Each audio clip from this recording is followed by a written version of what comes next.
Hi everyone, and welcome to our next digital logic circuit. In this circuit here, we're going to take a look at a couple new things that we haven't before. This is what we call an SR flip-flop. It's a set-reset system, if you will. Where would you use such a system? Well, think about if you had an alarm for a home, and if someone was trying to get into your home and they set off the alarm on a window, just because it was quickly closed again, we want the alarm to stay on. We want it to latch in the on position if it is activated. And that's what this type of circuit does. It has the ability to latch until we reset the circuit, just like we would for a burglar alarm.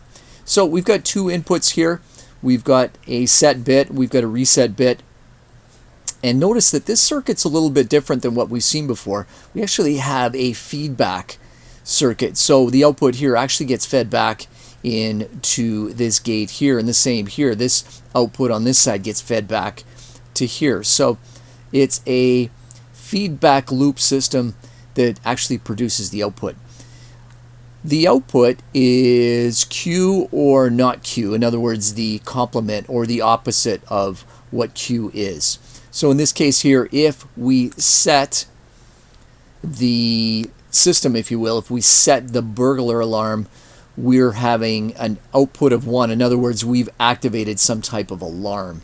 And even though it seems like we've change the input on that sensor, we can change that sensor all we want and we still get the alarm staying on. It is still set at 1. The only time that the alarm will reset is if we actually go and push on the reset button, which is this here, the reset bit, and we reset, and that goes back to the reset condition, which is 0. Now, one thing that we haven't mentioned here is this does work as expected, but there's a couple of conditions that we need to talk about.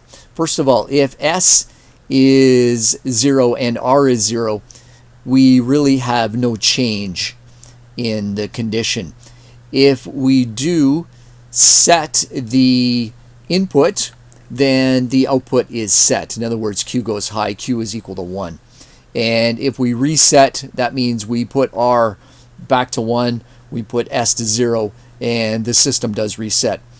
Where we have an undefined condition is if both are in the high state, or if they're both equal to 1. That would be an invalid state.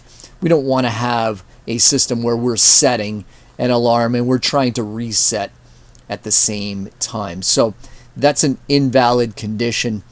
One that, even though we can activate with our system here that we built, it is really an undefined state, a state that we don't want.